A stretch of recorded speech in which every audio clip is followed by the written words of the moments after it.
अस्सलाम वालेकुम नाजरीन, दिन भर की अहम खबरों और तज्जियों के साथ मैं हूँ आज 7 बजे में आसमा इकबाल।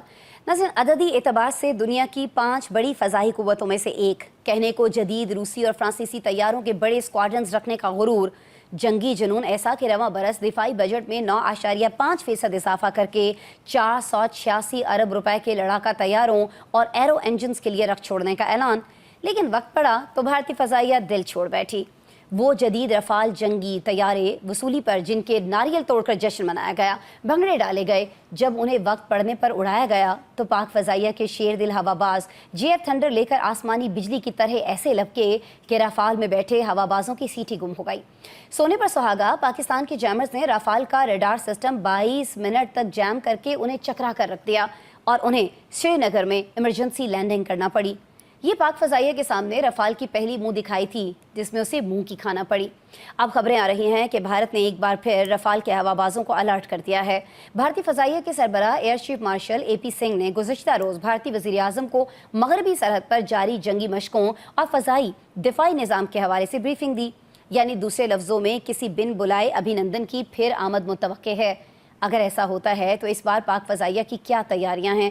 खबरें हैं कि पाकिस्तान का ख़तरनाक तैयारा JF थंडर दुनिया के मौलिक तरीन मिसाइल सिस्टम PL-15 से लैस हो चुका है।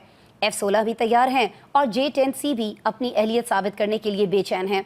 इस सारी सूरत हाल पर हम बात करेंगे। पाक फ़ज़ाइया के साबिक एयर कोमोडोर खालिद चिश्ती साहब ने हमें ज्वाइन किया है। उनकी जो ज़िंदगी है उसके 35 बरस उन्होंने एक लड़ाका हवाबाज के तौर पर फायर जेट्स के कॉकपिट में गुजारे हैं और अपनी शानदार 35 बरसों के खिदमात के एतराफ़ में हुकूमत से सितारे इम्तियाज़ और सितारे बसालत भी लिया है। हमारी खुसूसी रिक्वेस्ट पर हमारे साथ मौजूद हैं air commodore retired Khalid Chishti साहब। मैंने आपको बताया कि हमने आज ख़ास उनसे दरख्वास्त की थी कि हमारे प्रोग्राम के लिए वो थोड़ा वक्त निकालें। इनायत उनकी कि वो हमारे साथ मौजूद हैं। खालिद चिश्ती साहब, बहुत शुक्रिया सर, आपने वक्त निकाला मेरे शो के लिए। जी, thank you very much miss Asman, मुझे इनवाइट करने का it's a really honour. Thank you sir. Sir, जब हम पाकिस्तान की बात करते हैं, भारत की बात करते हैं, कशीदगी की बात करते हैं, किसी जंग की बात करते हैं, तो सबसे पहली चीज़ जो इन दोनों ममालिक के दरमियान कशीदगी की सिचुएशन में हमारे जहन में आती है वो हमारी एयरफोर्स हैं, वो हमारे लड़ाका पायलट्स हैं, वो हमारे लड़ाका तैयारे हैं। सर, ये क्या वजह है, क्यों ज़्यादा अहम गर्दाना जाता है न सिर्फ पाकिस्तान में बल्कि भारत में भी और दीगर ममालिक में भी? जब भी कहीं ऐसी सिचुएशन होती है तो एयर पावर्स ही की बात क्यों की जाती है? सर, यही अहम क्यों होते हैं? सर, सबसे पहले तो मैं ये जानना चाह रही हूँ आपसे। ये आपका बहुत अच्छा सवाल है जी। एयर पावर इसलिए जी कि डायनामिक्स ऑफ वॉरफेयर के और वॉर फाइटिंग के अब चेंज हो गए हैं। अब एक और डायमेंशन ये जो बहुत इंपॉर्टेंट गेन कर गया वो वाकई एयर पावर या एयरफोर्स होती है। और उसकी रीजन ये होती है कि एयरफोर्स के जो जहाज होते हैं, खास तौर पे लेट्स स्टार्ट विद दैट, उनकी कैपेबिलिटी इस तरह बढ़ गई है, इतनी तेजी से बढ़ी है कि वो जंग का सिनेरियो को किसी तरह बदलने की बहुत बड़ी सलाहियत रखते हैं अगर उनको सही तौर पर एम्प्लॉय किया जाए। और उसकी रीजन ये होती है कि ये बहुत ज्यादा इसमें ऑब्वियसली एजिलिटी होती है इनके प्लान जहाजों की डिप्लॉयमेंट के अंदर, सरप्राइज बहुत बड़ा इफेक्ट होता है, शॉक बहुत बड़ा होता है और कंसंट्रेशन ऑफ द फोर्स, यानी कि जहां वेपन्स आपने गिराने होते हैं इसको कंसंट्रेशन आप कर सकते हैं general area. With due respect to other services, जब आप एक टैंक डिप्लॉय करते हैं या एक बहरी जहाज कहीं रवाना करते हैं, उसकी फोर्स एनिमी को आमतौर पर पता होती है कि एक टैंक आएगा या 100 टैंक एक जगह इकट्ठे हुए हैं तो उनका इतना गोला पड़ता है, कितने mm के वहां पे वेपन होंगे, इतनी दूर तक वो फायर कर सकेंगे। इसी तरह शिप की उनकी परफॉर्मेंस पता होती है। जबकि एक फाइटर जहाज जो होता है उसमें बहुत ज्यादा फ्लेक्सिबिलिटी होती है। वो इस तरह होती है कि वो कई तरह के बॉम्ब्स कैरी कर सकता है, कई तरह के मिसाइल कैरी कर सकता है, वो एयर टू सी रोड में जा सकता है, वो एयर टू सर्विस में जा सकता है, वो स्ट्राइक रोड में जा सकता है, वो एयर टू एयर कॉम्बैट के लिए जा सकता है, वो पेट्रोलिंग के लिए जा सकता है, वो इंटेलिजेंस कैरियरिंग के लिए जा सकता है। मतलब इतनी ज्यादा जो डाइवर्सिफिकेशन होती है तो दुश्मन पे ये लाजिम होता है कि वो गेस करना शुरू करे कि ये जो फाइटर एयरबोर्न हो रहे हैं एक पर्टिकुलर बेस से, वो किस मकसद के लिए आ रहे हैं। जबकि ये दूसरे जो वेपन्स होते हैं, जैसे मैंने भी जिक्र किया लैंड फोर्सेस के या जो सी के हमारे होते हैं एसेट्स, वो रिलेटिवली प्रेडिक्टेबल होते हैं और उनकी फोर्स कॉम्पोजिशन और उनकी मैग्नीट्यूड उनके लिए सरप्राइज एलिमेंट निस्बतन कम होता है। जब एक फाइटर बेस से जहाज चंद टेक ऑफ करते हैं तो उनकी ना उसकी डेस्टिनेशन आपको पता होती है, ना उसका वॉल्यूम पता होता है कि कितने बॉम्ब लेकर जा रहा है, ना उसका रूट पता होता है और ना ये पता होता है कि उसका एक्चुअल टारगेट क्या है। तो एंड तक दुश्मन जो है वो कीप गेसिंग मोड में रहता है।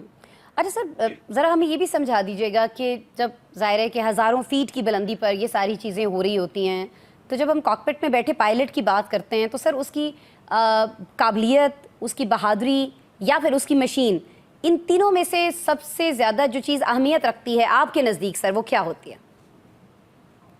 ऑब्वियसली देखिए, एक बहुत अच्छा फाइटर जहाज हो, और मैं राफेल का एग्जांपल के साथ कर देता हूं कि मैं as a fighter, former fighter pilot, मैं राफेल की जी एज जी। एन एयरक्राफ्ट बहुत इज्जत करता हूं कि बड़ा काबिल और इंपॉर्टेंट एयरक्राफ्ट है, इसमें कोई शक नहीं है। हाउएवर, सारा तो मैटर करते का कि उड़ाने वाला कैसा है, उसको कोई भी हो, किसी मुल्क का भी हो, हिंदुस्तान का ना भी हो, तो हाँ। जब तक उस मशीन को सही मानों में एम्प्लॉय नहीं किया जा सकेगा, एक्यूरेटली नहीं किया जा सकता और टाइम पे ना किया जा सके, तो उसकी सारी की सारी इफेक्टिवनेस कॉम्प्रोमाइज हो जाएगी ऑब्वियसली। तो मेरे हिसाब से मोस्ट इंपॉर्टेंट पायलट की ट्रेनिंग होती है या क्वालिटी ऑफ ट्रेनिंग होती है। और जब आप पाक फ़ज़ाइया को कंपैरिजन अगर चाहेंगी तो फिर मैं उसमें ये कमेंट कर सकता हूँ कि ट्रेनिंग क्यों डिफरेंट है हमारी उनसे, और हम कहाँ किस किस एरिया में हमें एज हासिल है अल्हम्दुलिल्लाह। बिल्कुल सर, मेरे ख्याल में अब हम राफेल की बात कर ही लेते हैं, क्योंकि हमने देखा था कि भारत में जब जब ये आए तैयारे तो नारियल तोड़ा गया, बड़ी तैयारियां की गई, बड़ी उसकी एक तरह से कैंपेन भी उन्होंने मीडिया के अंदर भी चलाई, और ये कहा गया जी, दावा ये किया गया कि अब हमें पाकिस्तान पर जो है वो सबकत हासिल हो गई है। लेकिन सर ये जो हमारे जैमर्स हैं, इन्होंने तो हमने देखा कि पूरे का पूरा उनका जो रडार सिस्टम था सर, उसको ही जैम करके रख दिया। वैसे तो ये एक टेक्निकल मामला है, लेकिन सर ऐसा हुआ क्या कि 22 मिनट तक हमने देखा कि राफेल जो हैं वो कहीं ना कहीं हमें गुमसुम दिखाई दिए फ़ज़ा के अंदर? थोड़ा सा राफेल की हिस्ट्री रिफ्रेश करते जाते हैं, आपको जी तो सर। मालूम ही होगी।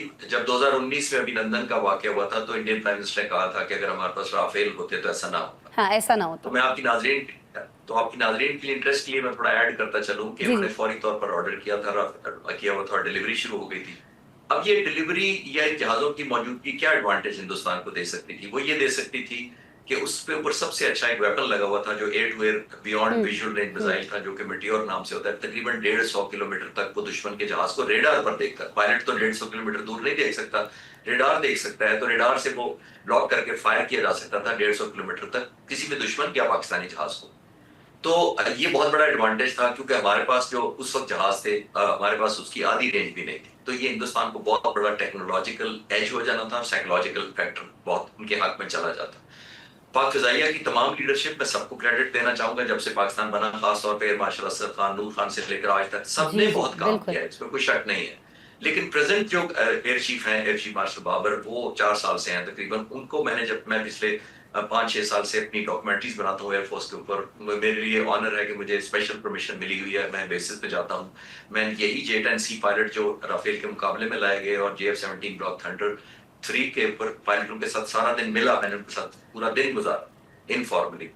तो मुझे एक्सपीरियंस हुआ टेक्नोलॉजी देखने का, करीब से देखने का। अब ये जब जहाज इंडक्ट किए गए तो प्रेजेंट पाक फ़ज़ाइया की लीडरशिप ने सोचा कि हम एक न्यूमेरिकली तो हम है ही इंफीरियर, क्वालिटी वाइज भी कॉम्प्रोमाइज हो जाएगा हमारी तरफ। तो J-10C को मार्च 2022 में इंडक्ट किया गया पूरे स्क्वाड्रन को। सही।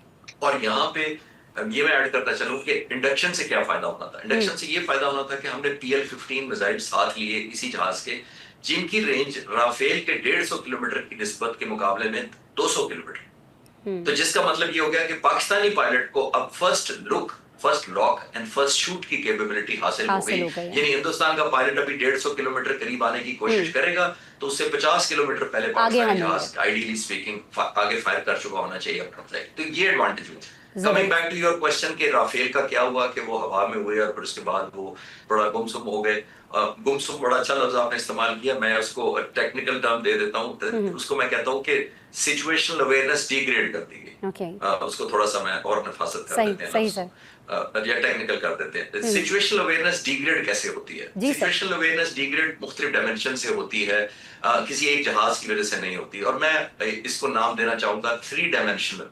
3 डायमेंशनल का मतलब है कि हमने जमीन पर HQ-9B लेटेस्ट मिसाइल लिए हुए हैं, सरफेस टू एयर। ये चाइना ने अपने अलावा पहली दफा पाकिस्तान को दिए हैं। तकरीबन 8-9 महीने पहले हमने ये डक किए थे और इस वक्त fully day and night operational है, डिप्लॉयड भी है। जबरदस्त। एक तो ये सरफेस से हो गया। अब हवा में आते हैं तो वहाँ हवा में F-16 के अलावा जो हमारे 43 साल से हमारे फ्लीट में है माशाल्लाह से, और मिराजेस जो तकरीबन 55 साल से हैं हमारे फ्लीट में, एक्सपीरियंस्ड ना सिर्फ जहाज है बल्कि पायलट्स भी बहुत सीजन्ड है हमारे उन जहाजों पे। इसके अलावा JF-17 थंडर ब्लॉक 3 और J-10C ऐड हो गए उसके बाद टेक्नोलॉजी के बाद। हवा में ये हमारे कन्फ्रंट करना था राफेल अगर आते या कोई भी आता या कोई भी आएगा कभी, और तीसरी डायमेंशन जो ऐड हुई है जिसका जिक्र बहुत कम होता है वो है एरोस्पेस और साइबर वॉरफेयर। पाक फिजाइया ने जो बहुत एज लिया है। साइबर वॉरफेयर पर्टिकुलरली क्या करती है कि ऑब्वियसली वो आपके सेंसर्स को इफेक्ट करती है।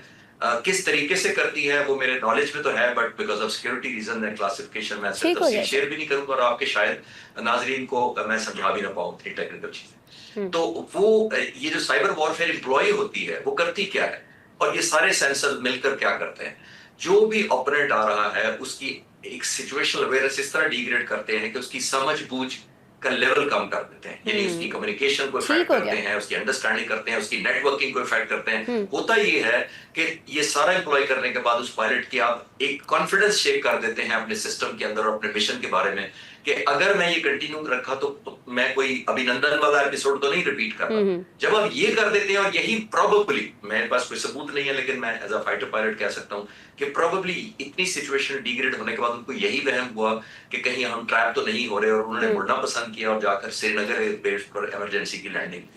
सही हो गया सर। सर ये जो आपने कॉन्फिडेंस शेक होने की बात की, तो मेरे ख्याल में इसके लिए हमें बहुत ज़्यादा कोई मेहनत भी नहीं करना पड़ती, क्योंकि उनका तो अक्सर कॉन्फिडेंस जो है वो शेक रहता है जब वो पाकिस्तान के ऊपर कोई इस तरह की नज़र भी डालने की इवन कोशिश करते हैं। अभिनंदन वाला मामला सर हमने देखा, लेकिन उसके अलावा भी हम जानते हैं कि बहुत सारे हादसा पेश आ चुके हैं भारतीय तैयारों को। अभी रिसेंटली आपने देखा होगा अपनी आबादी के ऊपर तो उन्होंने उनका जहाज़ अपने का खुद ही गिर गया। और सर दूसरी बात, जब हम रफाल की बात करते हैं तो कहीं ना कहीं भारत में हमें ये आवाज़ें भी सुनाई देती हैं कि ये तो बेवा बनाने वाली मशीनें हैं, ये तो फौजियों की जो बीवियां हैं, जब वो फौजी एक लेकर उड़ता है तो उसको पता होता है कि अभी इसमें गया तो कहीं खुदा न खास्ता मैं बहुत जल्द बेवा होने वाली हूँ। तो सर ये क्या वजह है, क्यों इतने सारे हादसात, अगर बाकी हम पास्ट की जंगों की भी बात कर लें, अभी रिसेंट पास्ट की हम बात कर लें, जो हादसात उनको पेश आते हैं, खुद उनका मीडिया कह रहा होता है कि क्यों गोल गोल गोल घूमते रहते हैं लट्टू की तरह, क्यों परफॉर्म नहीं करते हैं, क्यों इनके अंदर वो जज्बा नहीं है जंग लड़ने का। तो सर इसकी क्या वजह है इतने सारे हादसात की? सर ये बहुत थॉटफुल क्वेश्चन है आपका। आई मस्ट अप्रिशिएट दैट कि अपना फोकस किया आपने कि असल बैकग्राउंड क्या है और क्यों ये ऐसा होता है। वो इसलिए होता है कि मैं आपको थोड़ी सी एक स्टैटिस्टिकल डाटा फराहम करता चलूं। वो ये है कि हिंदुस्तान की जो फिजाइया है उसकी ऑथराइजेशन कह लें या एस्टेब्लिश उसकी फिगर होनी चाहिए, वो 45 स्क्वाड्रन की है। 45 स्क्वाड्रन, एक स्क्वाड्रन में तकरीबन 18 से 20 जहाज होते हैं, तो 45 जहाजों की इनकी एस्टेब्लिशमेंट यानी अप्रूव्ड है हुकूमत की तरफ से कि आपको 45 स्क्वाड्रन मेंटेन करते हैं। इस वक्त हिंदुस्तान के 32 स्क्वाड्रन है सिर्फ। एक वजह की बात, क्योंकि फंड नहीं रिलीज होते, हिंदुस्तान के जहाज कम है। और अगर आपको और ज्यादा सबूत चाहिए तो आप फरवरी 2025 इसी साल के सिर्फ 2 महीने पहले एपी सिंह, उनके जो एयरफोर्स चीफ हैं, air chief martial AP Singh, उनकी एक सेमिनार में तकरीर निकाल लें जो मैंने सुनी है, और उस तकरीर में वो खुलकर इजहार कर रहे हैं अपनी मायूसी का। और मायूसी किन लफ्जों में वो कहते हैं कि मुझे और जहाज चाहिए ताकि मैं रेलेवेंट रह सकूं और दुश्मन पर अपना खौफ बरकरार रख सकूं। और वो ये मेंशन करते हुए, अपनी बात को सपोर्ट करते हुए कहते हैं कि हमने 2016 में 40 तेजास तैयारों को ऑर्डर किया था, हमें आज तक एक जहाज भी नहीं मिला। और मैं बताता चलूं अभी नाजरीन के इंटरेस्ट के लिए कि तेजास वो जहाज है जो हिंदुस्तान ने अपना बनाने का सोचा था कि हम खुद मैन्युफैक्चर करेंगे। JF-17 के मुकाबले में जैसे हमने बनाया 1985 का ये प्रोसेस है। आज 40 साल हो गए, हिंदुस्तान अभी तक सिर्फ 2 स्क्वाड्रन बना सका है तेजास के। हमारे पास 200 से ज्यादा JF-17 थंडर उड़ रहे हैं अल्हम्दुलिल्लाह। हमने 1995 में उनके 10 साल बाद ये प्रोग्राम शुरू किया था। तो एक तो डाटा ये। फिर दूसरी है कि दुनिया की वाहिद एयरफोर्स है पाकिस्तान एयरफोर्स जिसने अपना फाइटर जहाज बनाया। दुनिया में कोई एयरफोर्स 192 मुल्कों में से अपना एयरफोर्स जहाज नहीं बना सकते। वो कमर्शियली जहाज बनाए जाते हैं, वो अवेलेबल होते हैं ऑफ द शेल्फ, जैसे गाड़ियां अवेलेबल होती हैं उस तरह लोग जहाज भी कंपनियां या मुल्क खरीदते हैं। सही। तो ये पहला है, हमने उसका ये फायदा हुआ कि हमने इनपुट दी, अपनी मर्जी के डिजाइन कराया, अपग्रेडेशन की सहूलत रखी, इनकॉर्पोरेशन इलेक्ट्रॉनिक्स खुद डेवलप की। अब हिंदुस्तान पे वापस जाते हैं। जब आपने कहा कि जी एक्सीडेंट्स कितने होते हैं, तो अगर 45 की जगह 32 स्क्वाड्रन उड़ेंगे तो एयरफोर्स चीफ ने पे लाजिम है कि एक टिपिकल स्ट्रेंथ मिनिमम तो रखेगा ना डिटरेंस के लिए। ये तो नहीं होगा कि जहाज पुराना होता जा रहा है वो ग्राउंड करता जाए। जिस जहाज की आपने बात की जिसको कहते हैं फ्लाइंग कॉफिन है, वो MiG-21 है, वो 70 साल पुराना जहाज है।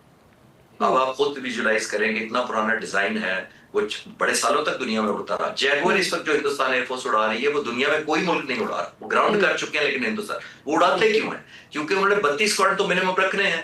अब उन जहाजों में जहाज नए नहीं आ रहे तो वो पुरानों को मेंटेनेंस को एक्सटेंड करते रहते हैं, कॉम्प्रोमाइज मेंटेनेंस करते रहते हैं और उनकी लाइफ को आगे बढ़ाते रहते हैं।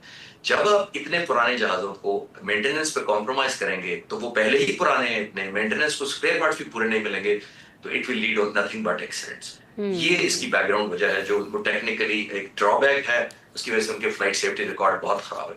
सही हो गया। अच्छा सर, कुछ मैंने जैसे पहले अर्ज किया कि जब भी जंग का या ऐसा कोई माहौल होता है या दोनों मुल्कों के अंदर में तनाव दिखाई देता है तो हमारे जहनों में ऑटोमेटिकली खुद से हमारे पायलट्स आ जाते हैं, हमारे तैयारे आ जाते हैं। कोई परेड हो रही हो इस्लामाबाद के अंदर, जब भी तैयारे फ्लाई कर रहे होते हैं, जब भी कोई ऐसा मुजाहरा किया जाता है तो आप यकीन कीजिए कि रोंगटे खड़े हो जाते हैं जब हमारे तैयारे हमारे ऊपर से गुजरते हैं।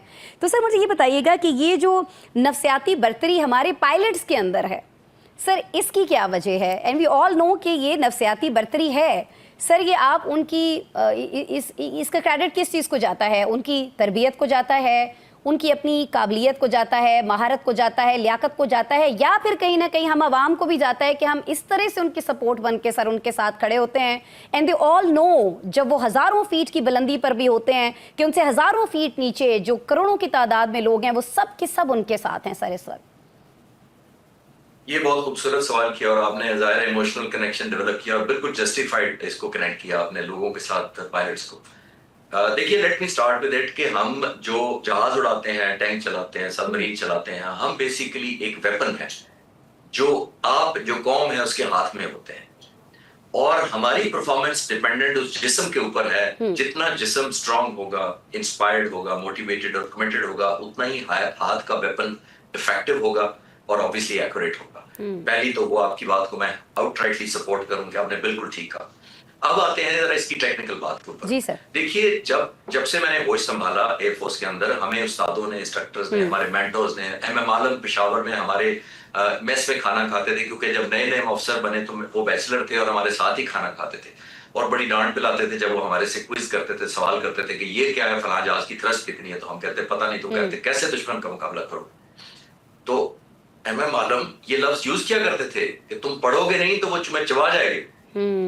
तो हमारे तो वो मेंटोर बने और वो हमें कहते थे कि आपको आउटनंबर्ड लड़ना पड़ेगा। पहला तो हमें सबक ये, अफसर बनते ही वर्दी पहनी तो पता लगा कि अच्छा आउटनंबर्ड लड़ना है। वो कहते तुम 2 जाओगे वो 6 आएंगे। तो एक तो जज्बा ये था कि हमने आउटनंबर्ड लड़ना है। दूसरा ये था जज्बा ईमानी तो है ही है, जिसका मुझे पता है कि मैंने जान देनी है तो शायद इससे अच्छे ही पोजीशन पे चली जाऊंगी। बिल्कुल, बेशक। दूसरा मैंने क्वालिटी ऑफ ट्रेनिंग अर्ज किया कि हमें पता था कि हमने आउटनंबर्ड लड़ना है। और तीसरी, हमारी टेक्नोलॉजिकल एडवांटेज भी हमें बड़ा कॉन्फिडेंस देती है, क्योंकि हमारी लीडरशिप को ये सारी को क्रेडिट जाता है, मार्शल असगर खान से लेकर मार्शल नूर खान, उसके बाद जितने एयरफोर्स चीफ्स आए और लीडरशिप आई है उन सबको क्रेडिट जाता है। Like to obviously truly appreciate them कि उन्होंने टेक्नोलॉजी पे कभी कॉम्प्रोमाइज नहीं किया। और एक जो चौथा जुमला मैं ऐड करना चाहूंगा आपके सवाल को, कि आपने कहा कि ये फिर जज्बा कहां से आता है। मैं ये बताऊं कि एज अ फाइटर पायलट मैं नहीं लड़ता किसी को मारने के लिए, मैं नहीं लड़ता विक्ट्री के लिए, मैं नहीं लड़ता रीजनल हेजमनी और डिजाइन के लिए, मैं नहीं लड़ता इंटरनेशनल रेलेवेंस के लिए कि मैं मारूंगा तो मैं इंटरनेशनल रेलेवेंट रहूंगा। दूसरा पायलट ये करता होगा। मैं लड़ता हूं अपनी सॉवरेनिटी के लिए, अपनी आजादी के लिए और अपने लोगों के मुस्तकबिल। जबरदस्त, बड़ी खूबसूरत बात की सर।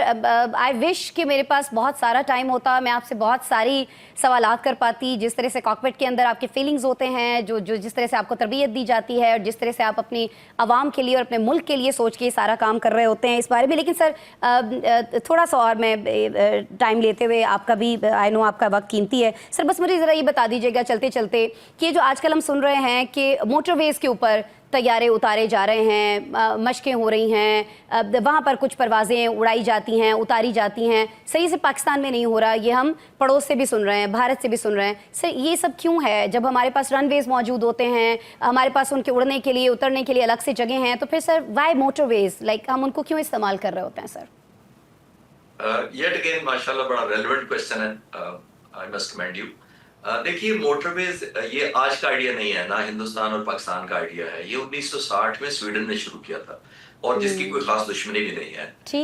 मैं ऑन द लाइटर नोट, क्योंकि हमने इतनी सीरियस बातें की हैं, शायद उधर कॉन्ट्रैक्टर बड़े ईमानदार हो गए तो उन्होंने सड़कें और हाईवेज बड़े जबरदस्त बना दिए, तो उनको ख्याल आया कि जब इतने मजबूत रनवेज बन गए हैं, सड़कें हाईवेज बन गए, तो ये ऑलमोस्ट रनवे की तरह ही मजबूत है। इसकी एक LCN एक लफ्ज होता है, ये नहीं सिंपल आपके नाज़रीन के लिए लोड कैरिंग कैपेसिटी समझ ले, फॉर अंडरस्टैंडिंग पर्पस, लोड कैसे कितना उस पर डाला जा सकता है। तो फिर पाकिस्तान में भी जब ये मोटरवे बन रहा था तो हमारे पर्पस बिल्ट रनवे, कुछ हमने रनवे बिल्ट की है मोटरवे के अंदर ही, ताकि उनकी स्ट्रेंथ ज्यादा हो। ये 2.5 से 3 किलोमीटर का एक पट्टी चाहिए होती है हमें लैंड करने के लिए। अब का चाहिए क्यों होती है, आपका बड़ा अच्छा सवाल था। चाहिए इसलिए होती है कि हमें एक अल्टरनेट रनवे अवेलेबल हो इमरजेंसी की सूरत में। वो इसलिए कि अगर दुश्मन के अंदर हम स्ट्राइक करने गए हैं, वहां पे डॉग फाइट हो गई, वापसी में देर हो गई, पेट्रोल कम हो गया, तो अपने बेस तक नहीं जा सकते, तो रनवे यहाँ मोटरवे का जो है इस पर लैंड करके जहाज को बचाया जा सके। एक तो ये वजह होती है। दूसरा, अगर आप वापस अपने बेस पर जा रहे हैं और वहां पे दुश्मन पहुंच गया, किसी वजह से अंडर अटैक है या डिस्ट्रॉय हो गया किसी वजह से, तब आपको मोटरवे काम आएगा। और तीसरी, आपने बहुत सही पॉइंट आउट किया कि ये इमोशनल कॉन्फिडेंस भी फाइटर पायलट को देती है कि अगर मेरा मेन रनवे ना अवेलेबल हुआ तो मोटरवे पर। और ये स्वीडन ने शुरू किया था, उन्होंने विजन भी किया, फिर और मुल्कों ने भी किया, और यहाँ भी हमारी लीड है। बाय द वे, मैं आखिरी लफ्ज ऐड करता चलो, पाकिस्तान ने ये एक्सपेरिमेंट्स सन 2000 में शुरू किए थे, मोटरवे लैंडिंग और सब कुछ। यानी हमें 25 साल हो गए मोटरवे को इस्तेमाल करते हुए। हिंदुस्तान को 2015 में ख्याल आया कि उनको भी मोटरवे करना चाहिए, उसके बाद उन्होंने 15 साल से हिंदुस्तान को बहुत सारे ख्यालात जो है ना वो बहुत देर से आते हैं, सिवाय इसके कि कोई भी वहाँ पर हादसा हो जाए तो उसका फौरी जो इल्ज़ाम है वो पाकिस्तान के ऊपर डाल दिया जाए। लेकिन मैं सर चलते चलते एक तो आपका शुक्रिया अदा करूँगी जी। नाज़रीन, आपने देखा है कमोडोर रिटायर्ड खालिद चिश्ती साहब हमारे साथ मौजूद थे, और चिश्ती साहब जो हैं वो दिफाई तज्ज़ियाकार भी हैं, कॉकपिट का इनका बड़ा तजुर्बा है, ज़ाहिर है कि पायलट भी रहे हैं, और हमारे जो लड़ाका तैयार हैं उनको उड़ाते रहे हैं, तो बड़ा इनका इल्म है। मैं कमोडोर साहब सिर्फ आपसे ये कहना चाहूँगी कि आप लोग बेस से उड़ रहे हों या आप लोग मोटरवेज पे उड़ा रहे हों तैयारे, या उतार रहे हों, जो आवाम के दिल है ना सर, वो आप लोगों के साथ धड़कते हैं, आप यकीन कीजिए। और हम हर वक्त आपके लिए, हर लम्हा आपके लिए दुआ कर रहे होते हैं, और शायद यही सारी दुआएं हैं कि हमें भारत के ऊपर, बेशक अददी बरतरी उसके पास है, लेकिन जो काबिलियत है और जो वैसे जो सही जो बरतरी है वो हमारे पायलट्स के पास है, हमारी फोर्सेस के पास है। सर बहुत शुक्रिया चिश्ती साहब, आपने टाइम निकाला सर, बहुत अच्छा लगा आपसे बात करके। नाज़रीन, प्रोग्राम में एक ब्रेक लेते हैं, ब्रेक के बाद मिलते हैं तो कुछ और टॉपिक्स भी हैं प्रोग्राम में शामिल कर। वेलकम बैक नाज़रीन। प्रोग्राम में अब हम बात करेंगे भारत की जानिब से आबी जारहियत की। कमज़र्फ दुश्मन से कुछ भी तवक्को की जा सकती है, और जब बात हो भारत की तो यकीन से कहा जा सकता है कि चाणक्य का चेला किसी भी हद तक जा सकता है। चाणक्य के चेले की बात हो रही है तो नाज़रीन, भारत ने मकबूजा कश्मीर से आने वाले दरियाए चनाब का पानी रोककर आज बाकायदा आबी जारहियत का आगाज़ कर दिया है। वाबडा के आदाद शुमार के मुताबिक दरियाए चनाब में पानी की आमद 29,300 क्यूसेक से कम होकर सिर्फ 5,300 क्यूसेक रह गई है। भारतीय हुकाम ने न सिर्फ इसका इतराफ़ किया कि दरियाए चनाब पर बगलिहार डैम से पाकिस्तान आने वाला पानी 90% रोक दिया गया है, बल्कि वो किशन गंगा प्रोजेक्ट के जरिए दरियाए झेलम का पानी भी रोकने का मंसूबा बना रहा है। ढिटाई देखिए कि भारत ने दरियाए चनाब पर मौजूद डैम से पानी बंद करने की वीडियोस भी वायरल की हैं। अब इस आबी जारहियत पर पाकिस्तान का रद्द-ए-अमल क्या होना चाहिए? आज ही नायब वज़ीर आज़म इसहाक डार साहब ने कहा है कि पाकिस्तान एक जिम्मेदार रियासत के तौर पर पहल नहीं करेगा, लेकिन जंग मुसल्लत की गई तो जवाब भरपूर देगा। तो क्या चनाब का पानी रोककर भारत ने पहल नहीं कर दी? दूसरी जानिब नाज़रीन, बांग्लादेश भी परेशान हो गया है कि अगर भारत सिंतास मुआहदे जैसे आलमी मुआहदे को यकतरफा तौर पर मुअत्तल कर सकता है तो वो बांग्लादेश के साथ गंगा मुआहदे के खिलाफ वर्जी से भी हिचकिचाएगा नहीं। मोदी सरकार ने अपनी अना और घिनौने सियासी मकासद के लिए पूरे खत्ते की सलामती को दाव पर लगा दिया है। इस सारी सूरत हाल पर हम बात करेंगे। हमारे साथ हमारे पैनलिस्ट मौजूद हैं। कौन मुझे ज्वाइन कर रहा है मैं आपको बताई देती हूँ। काशिफ रफ़ीक साहब हमारे साथ इस्लामाबाद स्टूडियोज़ में तशरीफ़ रखते हैं, सीनियर तज्ज़ियाकार हैं। मुझे ज्वाइन किया है मोहम्मद नौशाद अली साहब ने, लाहौर से वीडियो लिंक पर हमारे साथ मौजूद हैं, सीनियर तज्ज़ियाकार हैं। आज़म मलिक साहब हमें वीडियो लिंक पर ज्वाइन कर रहे हैं, आप देख सकते हैं। आज़म मलिक साहब जी सीनियर सहाफ़ी भी हैं, जर्नलिस्ट होने के साथ साथ सीनियर तज्ज़ियाकार भी हैं, अक्सर हमारे प्रोग्राम में मौजूद होते हैं। आज भी हमारी खुसूसी रिक्वेस्ट पर उन्होंने वक्त निकाला। आज़म साहब आपका बहुत शुक्रिया। नौशाद साहब, काशिफ साहब और हमारे साथ मौजूद हैं जी डॉक्टर अब्दुल वदूद कुरैशी साहब, इस्लामाबाद स्टूडियोज़ में तशरीफ़ रखते हैं, आप देख सकते हैं। सीनियर सहाफ़ी भी हैं और सीनियर तज्ज़ियाकार भी हैं। कोशिश करेंगे कि इनसे ज़्यादा से ज़्यादा इन्फॉर्मेशन, खासतौर पर जब हम आबी जारहियत की बात करते हैं भारत को लेकर, तो वो इन्फॉर्मेशन हम इनसे ले सकें। डॉक्टर अब्दुल वदूद कुरैशी साहब, सर मैं आज गुफ्तगू का आगाज़ भी सर आप ही से करना चाहूँगी। सर ये जो दरियाए चनाब का पानी रोका गया है, बहुत सारे लोग ये कह रहे हैं कि इसको हमें भारत की तरफ से बाकायदा एक जंग का आगाज़ समझना चाहिए है।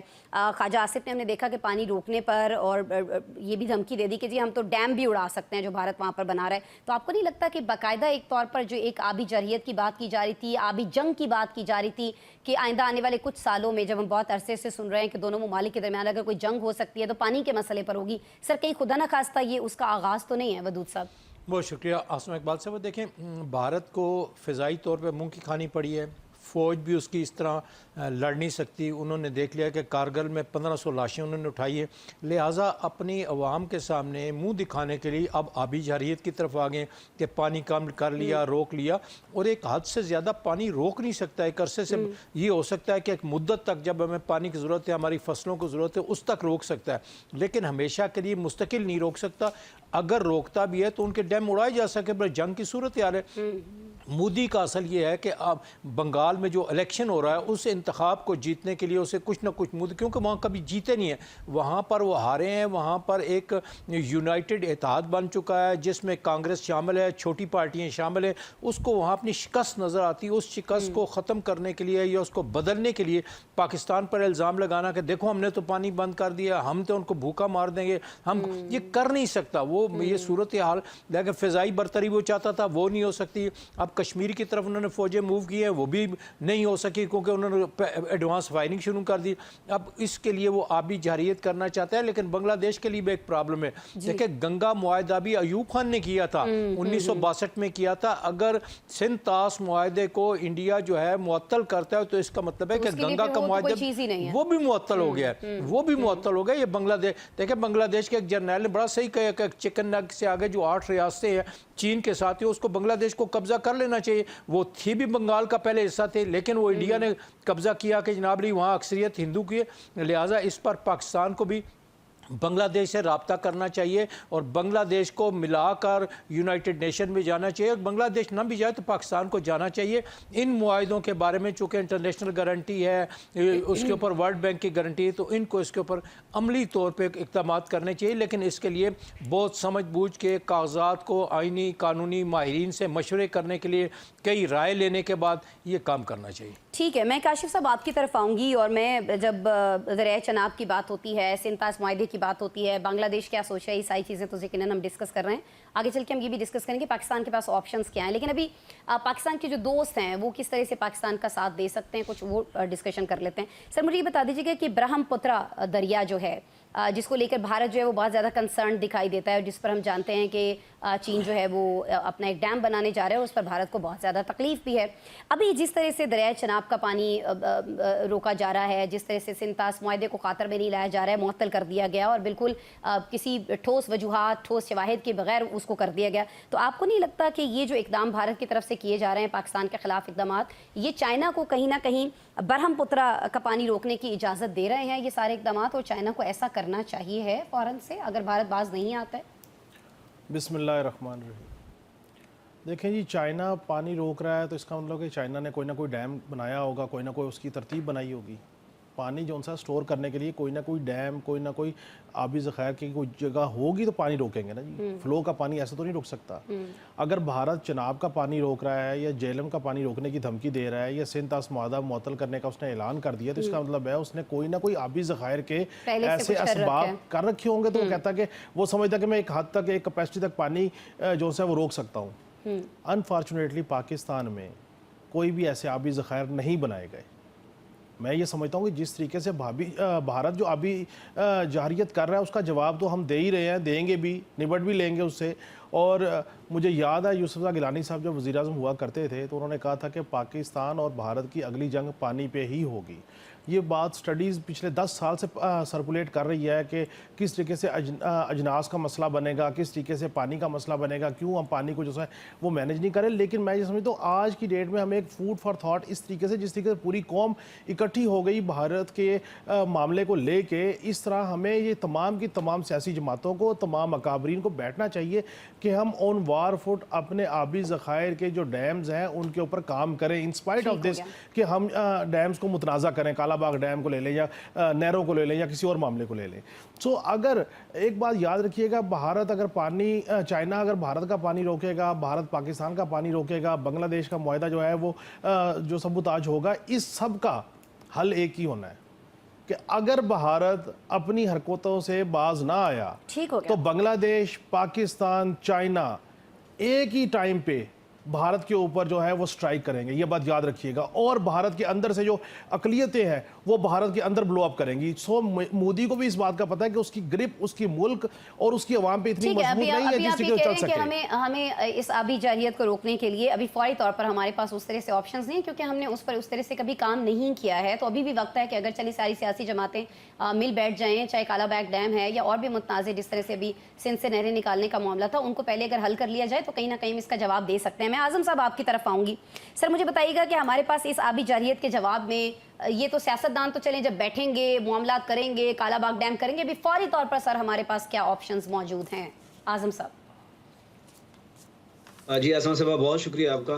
देखिए, सबसे पहली बात तो ये है कि सिंतास मुआहदा जो है, इसके अंदर जो गारंटर है वो वर्ल्ड बैंक है। तो सबसे पहले ऑब्वियसली पाकिस्तान को वर्ल्ड बैंक के पास जाना चाहिए, जो तीसरी हमारा जो गारंटर है इसके ऊपर, और हमें अपना डिप्लोमेटिकली, और वो कर भी रही है पाकिस्तान वेरी इंपॉर्टेंट, ये फौरी तौर पे हो सकता है। Very true. जी बिल्कुल, डिप्लोमेटिकली जब तक हम मजबूत नहीं होंगे, दुनिया के अंदर अपना केस नहीं बताएंगे। देखिए आसमा, 2-3 इश्यूज बड़े अहम हैं इस वक्त। जो यूक्रेन वॉर है, उसके साथ साथ जो इजराइल की वॉर चल रही है, उसके साथ साथ अमेरिका जो है वो टेरफ वॉर के अंदर इन्वॉल्व है। तो इस वक्त जो मगरबी दुनिया है उसने 2 जो एटॉमिक न्यूक्लियर पावर हैं उनको उनके रहमो करम पर छोड़ दिया। आपने देखा होगा प्रेसिडेंट ट्रंप ने कहा कि ये पाकिस्तान और भारत का अंदरूनी मामला है, इस पर जल्दी आपस में बैठ कर इसको हल करेंगे। लेकिन वो ये नहीं जानते कि 2 एटमी पावर जब आमने सामने, देखिए इससे पहले जब जापान के ऊपर एटम बॉम्ब गिरा था आसमा, तो उस वक्त जापान एटमी पावर नहीं थी। वो आज से 50 साल पहले का एटम बॉम्ब याद करें, जब एक मुल्क एटमी पावर था दूसरा नहीं था। 2 एटमी पावर्स आमने सामने आ खड़ी हुई हैं। मैं गुज़श्ता रोज LOC लाइन ऑफ कंट्रोल पर था, तो लाइन ऑफ कंट्रोल पर हालात जो हैं वो कशीदा हैं। गो पाकिस्तान आर्मी बड़ी मुतहर्रक है, चाको चौबंद दस्ते वहाँ पर तैनात हैं, लेकिन इसके बावजूद वहाँ पर दरिया नीलम बह रहा था, हम देख रहे थे। हमें ऑफिशियल्स ने बताया कि उसमें जाहिर है इस वक्त वहाँ पर पानी जो है वो उसकी बहाव तो ठीक है दरिया नीलम में, लेकिन जैसे आप दूसरे दरियाओं की बात कर रही हैं, तो आज भी बड़ी एक इंतहाई अहम मुलाकात हुई, और उसके ऊपर जो हमारे रियासी इदारे हैं उनका 2 टोक और वाज़ेह मौक़िफ़ है कि पानी जो है उसके ऊपर ज़ीरो कंप्रोमाइज़ होगा। और जब उनको लगा कि अब पानी के ऊपर कोई आखिरी हल नहीं है, तो पाकिस्तान जो है उसके ऊपर फौरी रिएक्ट करेगा। और ये जो हालात भारत जिस तरह के हालात बनाना चाह रहा है, भारत तो शाइनिंग स्टार है ना, शाइनिंग इंडिया है। हमें तो चलो वो कहते हैं कि जी हम तो बिल्कुल, वो हमें असल में भारत चाहता है कि आसमा पॉइंट समझने की जरूरत है सिर्फ 1 मिनट में। भारत हमें इररेलेवेंट करना चाह रहा है सिस्टम के अंदर। एक तो वो बलूचिस्तान के अंदर BLA BLF इन दहशतगर्द तंजीमों को, TTP को सपोर्ट करता है, और ताकि हमारे जो है वो इंटरनल हमें कमजोर करे और दुनिया को ये बताए कि हम इररेलेवेंट हैं। हम उन्हें ये बता रहे हैं कि हम इररेलेवेंट नहीं है, हम तो अपनी मौशियत के लिए जंग लड़ रहे हैं और हम पाकिस्तान के अंदर से दहशतगर्दी खत्म कर रहे हैं। तो इस वक्त जो आबी जारहियत है, इसका बेहतरीन हल तो जो मुझे नजर आता है वो डिप्लोमेटिकली हमें बहुत मजबूत होना पड़ेगा। डिप्लोमेटिकली हमें बड़ा मजबूत होना पड़ेगा। बहुत सारे ममालिक से, नौशाद साहब सर, हम राब्ते भी कर रहे हैं, बहुत सारे ममालिक के लोग भी यहाँ पर पहुँच रहे हैं। ईरान को ले लीजिए, उनके वज़ीर ख़ारिजा यहाँ पर पहुँचे हैं। नई दिल्ली के वाले से भी कहा जा रहा है कि जी वो वहाँ भी जाएंगे, वहाँ पर भी वो बात करेंगे, मामला करेंगे। और ऐसे में हम देख रहे हैं कि ख्वाजा आसिफ साहब का बयान डैम उड़ा देने वाला, उसके बावजूद इसाक डार साहब ये फरमाते हैं कि हम पहल नहीं करेंगे इस आबी जारहियत के बावजूद। और इस सारे तनाजुर में अमेरिका की मायनी खेज खामोशी, नौशाद साहब, जिस तरह से पाकिस्तान को कहीं ना कहीं से ये कहा जा रहा है कि जी आप ये कहें कि आप पहल नहीं करेंगे, कहीं ना कहीं भारत को भी ये मैसेज दिया जा रहा है सर, कहीं बैकडोर डिप्लोमेसी के जरिए भारत को भी समझाने की कोशिश की जा रही है कि इनफ इज इनफ, बस रुक जाएं यहाँ पे। बिस्मिल्लाहिर्रहमानिर्रहीम। यकीनन भारत को अच्छे तरीके से समझाने की जो है वो कोशिश की जा रही है। अच्छा। अमेरिका खामोश नहीं है। एक खबर आई थी कल भी यहाँ गर्दिश करती रही है कि कुछ हेलीकॉप्टर्स पाकिस्तान में आए और फिर भारत चले गए। इसके अलावा भी जो एफर्ट्स हैं वो की जा रही हैं। उसकी वजह जो है वो ये भी है कि आप देखिए कि पाकिस्तान ने कल कहा कि हम जो है वो सलामती कौंसिल के इजलास में ब्रीफ करना चाहते हैं ये सारे मामलात के ऊपर। तो वो इजलास फौरी तौर पर रख लिया गया और उसकी ब्रीफिंग भी आज मोस्ट प्रोबेबली जो है पाकिस्तान इन कैमरा सेशन के अंदर ब्रीफ कर देगा। मामला ये है कि ये जो सिचुएशन इस वक्त बनी हुई है, डिप्लोमेटिकली पाकिस्तान जो है सफारती महाज पर भारत से बहुत बेहतर परफॉर्म कर रहा है। इसी वजह से भारत तो जंगी जुनून में मुब्तला होकर, उनकी तो ख्वाहिश ये थी कि वो चाहे वो राफेल के जरिए हम पर हमला करें या लाइन ऑफ कंट्रोल पे इश्तियाल दिलाएं पाकिस्तान को, ताकि जो है पाकिस्तान इन्वॉल्व हो सके। ये जो चनाब का पानी रोका गया, इसका मकसद भी यही है कि कौमी सलामती कमेटी ने यह करार दिया था कि अगर आबी जारहियत की कोशिश की गई तो हम उसे ऐलान जंग तस्वर करेंगे। लेकिन पाकिस्तान रिस्ट्रेंट बरत रहा है, यही उसके दोस्त ममालिक ने उन्हें उसे कहा है, और जो काबिशें इस वक्त हो रही हैं वो यही है कि आप पहल ना करें। ये इंडिया के खिलाफ केस बन रहा है, क्योंकि जब इंडिया के लोग जो है ऑन रिकॉर्ड आके ये कहेंगे कि हम पाकिस्तान को सजा देना चाहते हैं, हम पाकिस्तान की जो पानी को रोक रहे हैं, तो ये कल को उनके खिलाफ इस्तेमाल होगा ये केस, क्योंकि पाकिस्तान के अवाम के जब पानी की बात आती है तो फिर पूरी दुनिया जो है वो इसको के लिए ये अनएक्सेप्टेबल होता है कि आप आम आदमी सिविलियंस के खिलाफ जो है वो काम कर रहे हैं और उनका पानी रोकने की कोशिश कर रहे हैं। अब मामला ये है कि जो केस बिल्ड किया हुआ है इस वक्त भारत ने, वो बहुत कमजोर होता चला जा रहा है। इतना कमजोर हो चुका है कि भारत ने जब यूएन सिक्योरिटी काउंसिल में कहा कि जी थर्ड पार्टी हमारे दरमियान नहीं आएगी, तो उसकी इसकी बात को तस्लीम नहीं किया गया। इसी तरह से जब वो पिछली करारदाद की बात हुई थी, वहां पे भी इंडिया वो कुछ नहीं कर सका, वो अल्फाज शामिल नहीं करा सका जो वो कराना चाहता था। तकरीबन हर महाज पर नौशाद साहब आप सही फरमा रहे हैं कि इंडिया को मुंह की खाना पड़ रही है। और जब हम बात करते हैं सिफारती महाज की, तो वहां पर भी भारत को बहुत ज़्यादा तकलीफ है। जिस तरह से ईरान के वज़ीर ख़ारिजा यहाँ पर आए हैं, जिस तरह के चीनी सफ़ीर ने आज सदर मुमलिकत से मुलाकात की है, जिस तरह से बांग्लादेश की तरफ से हमें मैसेज दिया जा रहा है, तुर्की हमारे साथ है, चाइना हमारे साथ है, बहुत सारी चीज़ों पर बहुत सारी प्रॉब्लम है चाइना को। मैं चाहूँगी कि हम एक ब्रेक ले लेते हैं आप तमाम साहिबान की तज्ज़ियाकारों की इजाज़त से, और जब ब्रेक के बाद नाज़रीन हम आपसे मिलेंगे तो हम चाइना की हमायत को ख़ास तौर पर, क्योंकि उसने कोई अगर मगर नहीं की है, उसने साफ कहा है कि अगर पाकिस्तान के साथ किसी ने कुछ भी कोई ऐसी वैसी हरकत करने की कोशिश की तो चाइना पाकिस्तान के बिल्कुल साथ खड़ा होगा। तुर्की ने हमारे लिए क्या कुछ किया है, और ये जो ईरान के वज़ीर ख़ारिजा यहाँ पर पहुँचे हैं, जो मीटिंग हुई और अब वो भारत भी तशरीफ़ लेकर जाएंगे, वहाँ पर भी बात करने की कोशिश करेंगे, तो इससे क्या कुछ ना कुछ फ़र्क पड़ सकता है, ये सारी उनकी एफर्ट जो है कारगर साबित हो सकती है। इसको डिस्कस कर लेते हैं ब्रेक के बाद।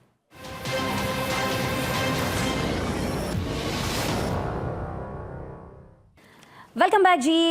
ईरान पाक भारत तनाव को लेकर बहुत ज़्यादा हमें इस सारी सिचुएशन के अंदर हमें बहुत ज़्यादा मुतहरक होता हुआ दिखाई देता है। उनके वज़ीर ख़ारिजा पाकिस्तान पहुँचे हैं, अहम मीटिंग्स की हैं, मुलाकातें की हैं, लेकिन क्या ईरान की ये सारी कोशिशें जो हैं इस सारे तनाव को कम करने के लिए बराबर साबित हो सकती हैं? अब्दुल वदूद कुरैशी साहब, सर मैं आपके पास आऊँगी। ईरान का किरदार, और ख़ास तौर पर कुरैशी साहब मैं चाहूँगी कि ईरान की इस वक्त अपनी जो सिचुएशन है अमेरिका के साथ, उसके जो मामलात चल रहे हैं, दीगर जो वहाँ पर सिचुएशन है, उसको लेकर उसको नज़र में रखते हुए आप ये ज़रूर हमें बताएं कि कुछ ये एफर्ट्स बराबर हो सकती हैं, उनका यहाँ विज़िट करना फिर दिल्ली जाना।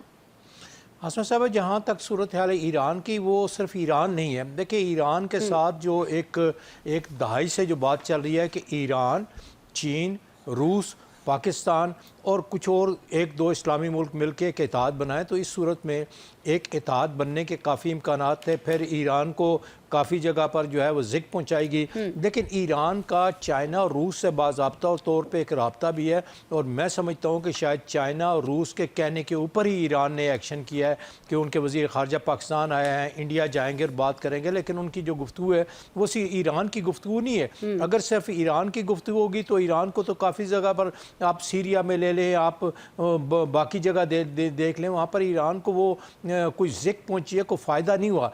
लेकिन इनके पीछे चीन और रूस की रजामंदी शामिल है, ये उनकी ख्वाहिश शामिल है कि ये अगर पाकिस्तान करता है तो फिर अमेरिका का असर रसूख यहाँ बढ़ जाएगा, या तो भारत फतह याब होगा या शिकस्त से दो चार होगा। लेकिन सूरत हाल यही नज़र आती है कि भारत शिकस्त से दो चार होगा, उसको बड़ी इबरतनाक शिकस्त होगी और भारत कई टुकड़ों में तकसीम हो जाएगा।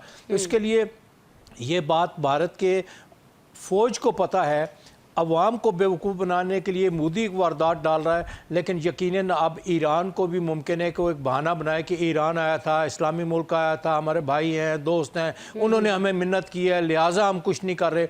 तो ईरान को एक बहाने की ज़रूरत है।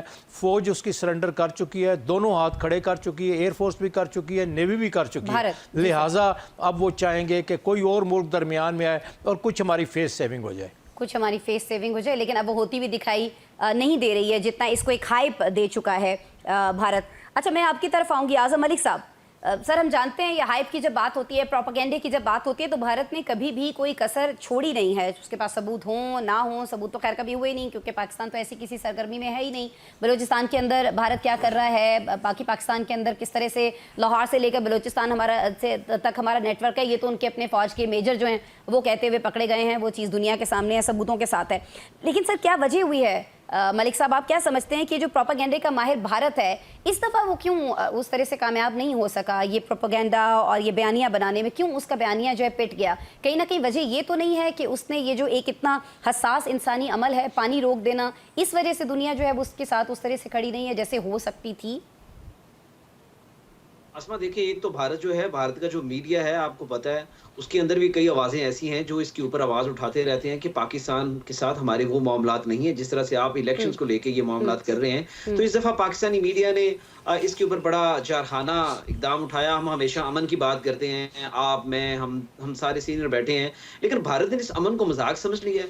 वो जब उसका दिल करता है, देखिए 2001 की बात करें, 2008 की बात करें, 2016 की बात करें, 2019 की बात करें, पुलवामा हमला हमारे ऊपर डाल दिया, पहलगाम का हमला हमारे ऊपर डाल दिया। मैं आपको बताऊं कि 2:20 पे हमला होता है, 2:30 पे आप जो है ना FIR कर देते हैं। और FIR अगर आप गौर से पढ़ें तो उसमें लिखा है कि इन्होंने बस से लोगों को उतारा और उतार कर हिंदुओं को अलहदा किया और मुसलमानों को अलहदा किया। जबकि FIR के अंदर लिखा है, FIR के अंदर लिखा है कि इन्होंने स्ट्रेट फायरिंग किया। मुझे बताएं कि गोलियों को पता था कि उन्होंने हिंदुओं को लगना है कि वो जो सर वीडियो एक इन्होंने वो किया है जारी, एक शख्स का जो वीडियो बना रहा है उसमें भी तो दौड़ते हुए लोगों के ऊपर फायरिंग होते दिखाई है मलिक साहब। जी जी बिल्कुल आसमा, मैं आपको एक और बड़ी अहम बात बताऊं। जब जाफर एक्सप्रेस के ऊपर दहशतगर्दों का हमला हुआ तो हमारे इदारों ने जानबूझकर ये इंटरसेप्ट किया कि ये कहां से ऑपरेट हो रहा है। तो ये उन्होंने एक फेक व्हाट्सएप के ऊपर एक फेक जो था वो एक चीज इंटरसेप्ट की, तो 2 मिनट के अंदर अंदर वो भारतीय मीडिया के पास थी और भारतीय मीडिया उसे जो है ना उसने ऑनर कर दिया। इससे आप अंदाजा लगाएं कि जो दहशतगर्द जाफर एक्सप्रेस के ऊपर थे उनको किस तरह से भारतीय एजेंट्स जो थे वो इंटरसेप्ट कर रहे थे और उनके साथ मिले हुए थे। इसी तरह से मियांवाली का वाकया देखें, वहां का जो उनका मीडिया ऑफिशियल था वो लिख रहा था हेलो गुड मॉर्निंग मियांवाली। भाई आपको क्या लगे, आपका मियांवाली से क्या लेना देना?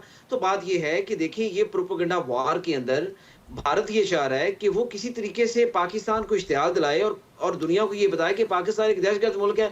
हमारे सिक्योरिटी इदारे, हमारे प्राइम मिनिस्टर, हमारे तमाम पॉलिटिकल पार्टीज इसको ना सिर्फ कंडेम कर चुके हैं बल्कि वो कह चुके हैं कि पाकिस्तान इसके अंदर मुलविस है। मैं आपको एक और बात बताऊं, ये भी पाकिस्तान ने ऑफर किया है कि आप किसी तीसरी आलमी ताकत को, कोई भी ताकत है उसको बुलाएं, आप इंडिपेंडेंट इंक्वायरी करवाएं, आजादाना तहकीकात करवाएं।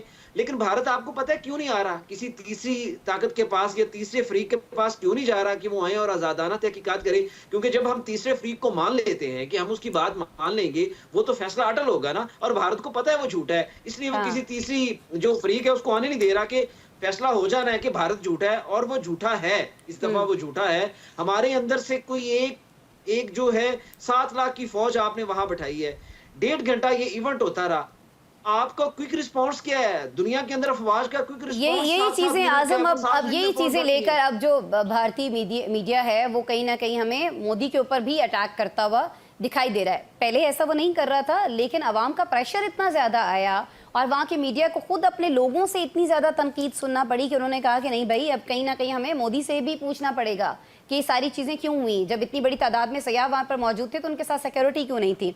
काशिफ साहब, अभी आजम साहब ने तहकीकात की बात की, तो आपको लगता है कि भारत माने ना माने लेकिन कहीं ना कहीं से तहकीकात के लिए कोई आलमी दबाव भारत के ऊपर डाला जा सकता है? पाकिस्तान ऐसा कर सकता है किसी मुल्क की मदद से? सर देखें, तहकीकात जो है वो सिर्फ पहलगाम वाक़े की नहीं होंगी, तहकीकात होंगी उन सारी चीज़ों की, उन सारे वाक़यात की जो पाकिस्तान में इंसर्जेंसीज हुई, वो भले बलूचिस्तान की ट्रेन का सानिया हो, भले टारगेट किलिंग हो, भले वो शवाहिद हों जो कुछ रोज़ पहले जो बाकायदा तौर पर दुनिया के सामने रखे गए। इन तमाम सूरत हाल है, वाक़यात है, उनकी तहकीकात होंगी। जो बात आज़म मलिक साहब कह रहे थे भारतीय मीडिया की, लेकिन किसी मुल्क पर हम ये डाल सकते हैं प्रेशर, हम अमेरिका से बात कर सकते हैं, हाईएस्ट लेवल पे अक़वाम मुत्तहिदा में अगर सलामती कौंसिल का इजलास होने जा रहा है तो मैं समझता हूँ इससे बड़ा हाईएस्ट फोरम कोई है ही नहीं। तो हम किसी इंडिविजुअल कंट्री के ऊपर क्यों कहें? हमने तो सेक्रेटरी जनरल को ऑफर दे दी प्राइम मिनिस्टर साहब ने कि आप तहकीकात करवा लें, हमें कोई एतराज़ नहीं है, तमाम के तमाम सूरत हाल की तहकीकात करवा लें। लेकिन मैं एक चीज़ जो सी है आज़म साहब, जो इंडियन मीडिया है इसने 5 मिनट के बाद पाकिस्तान के ऊपर इल्ज़ाम लगाया पहलगाम वाक़े का। अभी 1 रोज़ पहले इंडियन मीडिया ने रा की कहने के ऊपर एक ऐसी कंट्रोवर्सी को जन्म दिया, ऐसे उसे फ्लैश किया कि एक पार्टी के जो सरबराह हैं उनके साथ कोई ऐसी मिस हैंडलिंग हुई है और उसको इतना ब्लो अप किया कि शायद वो सियासी जमात के कारकुनान जो है वो पाकिस्तान में रोडों पे आ जाए और कॉन्फ्लिक्ट क्रिएट हो जाए, क्योंकि इंडिया इस बात पे कैलकुलेशन करके बैठा हुआ था कि अगर हम प्रेशर डालेंगे तो पाकिस्तान के अंदर से डिस्टेबलाइजेशन होगी। एक सियासी जमात जो है वो इदारों के खिलाफ और सिस्टम के खिलाफ चल रही है, लेकिन अभी तक उनको वो भी उनका जो वार है वो खाली गया। सो मैं ये समझता हूँ झूठ है, सच सच है। End of the day Indian media हो, भारत का अपना नैरेटिव हो, अब तक भारत ने कोई सॉलिड एविडेंस नहीं दिया जो कि हमने दिया रिलीज किया कि उनके मेजर किस तरीके से मजीद के साथ मिलकर पाकिस्तान में एक्टिविटी कर रहे थे। पाकिस्तान के ऊपर अटैक की और सर्जिकल स्ट्राइक्स की और इस तरह की सारी बातें हो रही हैं। नौशाद साहब, आप ये समझते हैं कि चूंकि ठोस सबूत मौजूद नहीं है, ठोस क्या कोई सबूत सिरे से मौजूद ही नहीं है, तो यही वजह आपको दिखाई देती है कि भारत जो है हमें सिफारती महाज पर कहीं ना कहीं तन्हा खड़ा दिखाई देता है? नौशाद साहब जी, यकीनन उसके पास कोई सबूत नहीं है। यही एक वाहिद रीजन है इस बात की कि वो ना तहकीकात कराना चाहता है, ना वो यूएन सिक्योरिटी काउंसिल के अंदर वो चाहता है कि पाकिस्तान को गुजारिशात पेश करे। 2023 में ये जो मुद्दा था सिंतास मुआहदे से मुतल्लिक, वो एक दफा उठा चुका है भारत, और उसके बाद इंडस जो वाटर कमीशन है वो भी वो मुअत्तल कर चुका है। चूंकि वो मुअत्तल कर चुका है, उसकी कोशिश ये थी कि किसी तरह से इस मुआहदे को खत्म किया जाए। वो चूंकि यूनिलैटरली उसको कर नहीं सकता, इसलिए उसने कोई ऐसा बहाना घड़ने की कोशिश की, लेकिन बदकिस्मती से जो इंडियन मीडिया है उसने उसका जो सारा प्लान था, तो वो डॉक्यूमेंट लीक हो चुके हैं, उसमें सारी बातें आ चुकी हैं कि कैसे जो है वो उसकी ड्यूटी लगाई गई थी इंडियन मीडिया की, उसने कब बोलना है, और उसने 2-3 घंटे पहले ही उसके ऊपर वावेला शुरू कर दिया। पहले ब्रेकिंग न्यूज की दौड़ और पहले आने की दौड़ में वो अपना सारा केस खराब कर चुके हैं। तो इसी वजह से वो नहीं जाता। अब कोई जो ममालिक हैं आज के सैटेलाइट के इस दौर में, जब आपकी मूवमेंट्स जो हैं वो बड़े आसानी से कैप्चर की जा सकती हैं, उनको ट्रैक डाउन किया जा सकता है, ये सारी चीजें जो हैं ये दुनिया देख रही होती है। ये इतना आसान नहीं है कि आप ये कह लें कि जनाब ऐसा हुआ और वैसा वो ना हुआ और आप साबित कर सके, साबित नहीं किया जा सकता। इसी वजह से इंडिया किसी सीरियस तहकीकात का हिस्सा नहीं बनेगा। उसने बेसिकली जो पुलवामा अटैक था उसके ऊपर भी पाकिस्तान ने ये पेशकश की थी, वो उस वक्त भी इसके ऊपर राजी नहीं हुआ था, वो कभी भी राजी नहीं होगा। ठीक है, वो राजी होगा, कोई आएगा तो फिर तो उसका भांडा फूट जाएगा ना। जी आजम साहब। आसमा साहबा, मैं निशात साहब की इस बात को आगे बढ़ाऊंगा। कल मैं एलओसी के ऊपर था, वहां पर हमने देखा कि 750 अरब रुपए की लागत से भारत ने एलओसी के ऊपर ऐसे फेस रिडक्शन कैमरास और इजराइल से सिक्योरिटी इक्विपमेंट्स लगवाए हैं कि रात को अगर एक चींटी भी एलओसी क्रॉस करे तो नजर आती है। भाई आप बताएं ना कि एलओसी कहां से कोई बंदा क्रॉस हुआ है? 400 किलोमीटर तक अंदर घुस गया और आप सारे के सारे जो हैं, और आपकी जो वापस भी आ गए 7-8 लाख फौज थी वो भी सारी की सारी वापस हो गई थी। फिर तो भारत को चाहिए, फिर तो आसमा भारत को चाहिए ना कि जो 7 लाख फौज आपने जम्मू मकबूजा कश्मीर में रखी है उसको विड्रॉ कर दें। आप शर्म से डूब मरे। 7 लाख फौज जो है 4 बंदों सर, अब वो क्या करें बेचारे, वहाँ पे बहुत सारे हेड्स जो हैं मुख्तलिफ डिपार्टमेंट्स के, उनको तो फायर कर रहे हैं। जी जी सर, ये अगर आप देखिए, मुझे तो चाहिए कि मैं तो ये कहना चाहता हूं कि इंडिया को चाहिए कि वो पाकिस्तान को कहे कि बराए मेहरबानी आपका इतना तजुर्बा है, ये जो दहशतगर्द हमारे यहाँ आए थे इनको पकड़ लें। और मैं आपको बता रहा हूं कि पाकिस्तान ने तो ऑफर किया है सर, और उनकी सिक्योरिटी फोर्सेस से वो सारे दहशतगर्द निकाल के सामने रख देगा उनके, क्योंकि सर वो एक मेजर साहब की तो ऑडियो, सर एक मेजर साहब की तो ऑडियो हमने अभी रिसेंटली सुनी भी है। बिल्कुल बजा फरमाया। बहुत शुक्रिया मोहम्मद नौशाद अली साहब, आप हमारे साथ मौजूद थे। आजम मलिक साहब, आपने वक्त निकाला, सर आपके वक्त का शुक्रिया। काशिफ रफीक साहब, अब्दुल वदूद कुरैशी साहब, आप दोनों साहिबान हमारे साथ स्टूडियो में मौजूद थे, आपका बहुत शुक्रिया। नाज़रीन, आपने प्रोग्राम देखा, कल मिलते हैं आपसे दोबारा, अल्लाह ने के बाद।